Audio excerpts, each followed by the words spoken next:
The FHA 203K rehab loan is unique because it allows you to combine the purchase price plus the repairs into one loan. That's why it's often referred to as a rehab on training wheels. I got mixed feelings on that, which I'll cover in a second, but in this video, we'll break down what's the max amount of loan you can get, what's the max amount of repairs you can do, the actual process, the timeline, what you can actually rehab, and I'll also share with you two unique stories, a success story and a not success story as well. Now, let's see how to use the 203K loan to buy the ugliest home in the block and turn it into your dream home. Welcome back to House Rich, the first time home buyer show where we help millennials figure out how in the world do I buy my first home. Today, we're breaking down the FHA 203K loan. Let's jump right into it. Well, the guidelines with the FHA 203K loan fall right in line with the regular FHA guidelines. With the exception, most lenders are going to want you to have a 620 plus credit score. If you want to see a more detailed breakdown of the FHA loan guidelines, I have a video in the description, but I'll cover them from a high level. The max loan amounts for an FHA 203K property are $472,030 for a one-unit property, all the way up to $907,900 for a four-unit property. That means if you're buying a single family property, let's say the purchase price is $400,000, the max amount of repairs you can finance are $72,030. Next, it's just for a primary residence, meaning that you must intend to live there to the best of your ability for at least a year. I say to the best of your ability because the clock actually starts on the day that you close on the loan. So let's say that you're renovating a property that is uninhabitable when you close on the loan. You can't be expected to live there while the property is being renovated, but the clock for that 1 year starts on the day the loan closes. Per the guidelines, you have up to 6 months for the renovations to be completed. Now you're thinking, do I still have to pay my mortgage while the property is being renovated? Yes, you do. However, another unique component of the 203K loan is you can finance up to 6 months of mortgage payments as part of the loan. For instance, if your mortgage payment will be $1,000, you can finance up to $6,000 of payments. Though that $6,000 goes into an escrow account and it gets paid out each month to the lender itself as part of your mortgage up until the repairs are complete and the property can be inhabited. That 6-month timeline can be extended. In episode number 2, I'll link the interview below. I talked to somebody whose renovations took almost all the way up to a year. So once again, because the clock started once they closed on the loan, not once they actually moved in, they actually never had to move into the FHA property. Now, will that be you? Probably not, but just an interesting anecdote I wanted you to know. Now, there are two types of renovation loans. There's a limited and a standard version. The limited version has a max repair value of up to $35,000 in repairs. And the major component is there's no major renovations. For instance, you can't do an addition of a room. You can't do structural work and so forth. And the reason for that is because once you get over $35,000 or you need to do major repairs, the guidelines change a little bit and it becomes a 203K standard loan. The main component is you have to have a HUD consultant whose job is to review the contractor's work to make sure you're not getting taken advantage of. Having said that, you need to make sure that you are also observing what the HUD consultant is doing. This is the biggest financial decision of your life. Don't leave the outcome to a stranger. I interviewed another person who had a HUD consultant, and the HUD consultant just did a horrible job. Think about where you work, right? There are people that are great at their job, average, and horrible at their job. You don't want to get the person that's horrible at their job and you've not observed them at all, and now you lose like $50,000 to $60,000.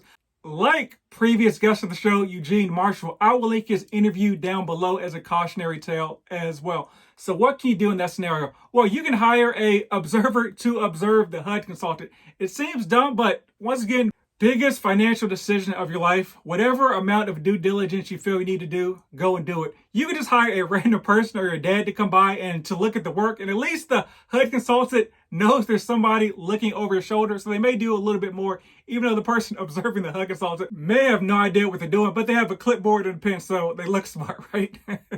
Let's dive into the standard 203K loan a little bit more. This is the loan amount we can go above that $35K threshold and do stuff like structural repairs like roof, foundation, items that are showstoppers, safety hazards for normal loans.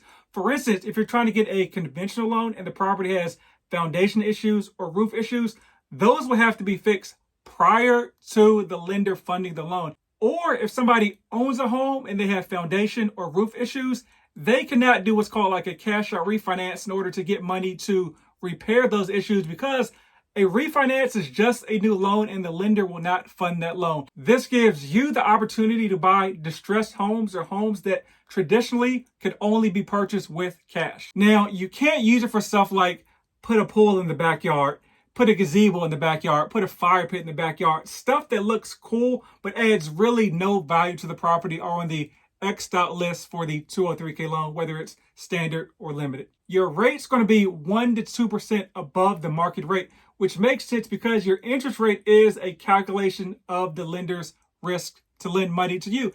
And a property that hasn't been renovated yet is more risky than somebody buying a turnkey home that's good to go. But here's the thing with a FHA loan or FHA 203K loan.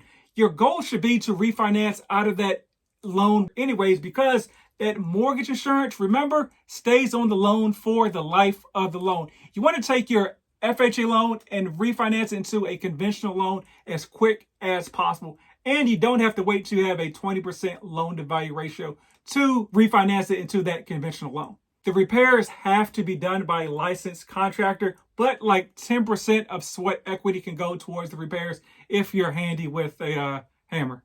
Another unique component is you can finance up to 110% of the value after repairs or the purchase price plus the repairs. Having said that, the whole point of the 203K loan is to buy a distressed property, undervalue, rehab it, and build some equity. I can't think of really any scenario where you'd want to go up to that 110% threshold and be 10% underwater off the break. If you can, let me know in the comments. Here are two examples. Let's say you have a home that's valued at $100,000 and after $50,000 in repairs, the home will be worth $200,000. That loan amount would be $150,000. Now let's say you have a home that's valued at $100,000 and you're going to need $120,000 in repairs. And after the repairs, the home will be valued at $200,000. Lender's going to use the lower number, which is the after repair value. However, since you can go up to 110%, you can get that $120,000 loan amount. But don't do that. Now, let's walk through the process. Step one is getting approved for a 203K loan. That involves contacting a lender that lends on the FHA 203K loan in the first place. All lenders and most lenders actually do not do 203K loans. I've never done one in my life. I've just talked to folks that have gone through the process. I understand the FHA guidelines in general, and I can read, so I looked up the FHA 203K guidelines. Now that you've been approved, you want to find a realtor that understands the FHA 203K loan process as well, because that realtor should be able to connect you with contractors that understand that process as well. Obviously, you can do your own vetting on your contractors as well, but it's important to have a team when going through this process, because when you're looking at houses, you want to have a general idea of what the repairs may cost before you even make an offer to see if it's worth your while. So yes, you found that diamond in the rough, the ugliest home in the neighborhood that you can turn into a gem. Now you're under contract and your offer has been accepted. So typical timelines on FHA loans take about 20 to 45 days depending on the lender. For the 203K loan, anticipate about 60 to 90 days because a lot of due diligence needs to be done before the lender can actually fund the loan. So now that contractor or contractors you've interviewed to make part of your team, they're going to go through the property and say, hey, it's going to take $50,000 to renovate this entire project. But they're not going to just tell the lender, hey, it's going to cost $50,000 in order to rehab this property. They need to give them an itemized list. So, okay, the kitchen's going to take $25,000, but it's because the countertops are going to be 10, the wiring is going to be $250, so and so forth. Same thing for the bathroom. They break from the bathroom or whatever parts of the property you're having rehab. They need an itemized list to provide to the lender, who's also going to provide that itemized list to the appraiser, because the appraiser now has to go to the property and say, okay, they purchased it for $100,000.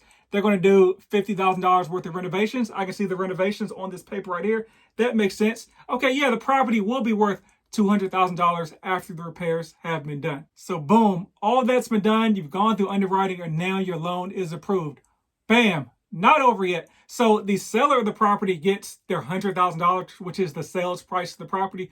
But the contractor does not get all that money right away. What happens is they get the money in draws. So depending on your lender, they may give up to 50% of the repairs part of the loan for them to start the renovations. For instance, if the whole project will cost them $50,000, they may give them between $10,000 and $25,000 depending on the lender to start on certain parts of the project. Now the HUD consultant's job is to look and make sure the contractor is doing what they said they would do. And also the lender will send someone out there to check on the progress of the process to make sure their money is being well spent so they can give the contractor the next draw. That's why it's called the rehab on training wheels, because the lender will not let you get taken advantage of, because they don't want to get taken advantage of. And also the HUD consultant is there to do the same thing. Now, once the project is finished, your home looks great. You have the nicest home on the block, even though you paid the cheapest. The lender does a final inspection on the process, gives a thumbs up, and now you're good to go. Yay! That's it. I love to help you with any of your real estate needs. I'm in the Dallas area, but can connect you with lenders and realtors in all 50 states. If you got value, like, share, comment, tell a friend. Don't be stingy. But as always, buy land, rumor has it, they're not making any more of it.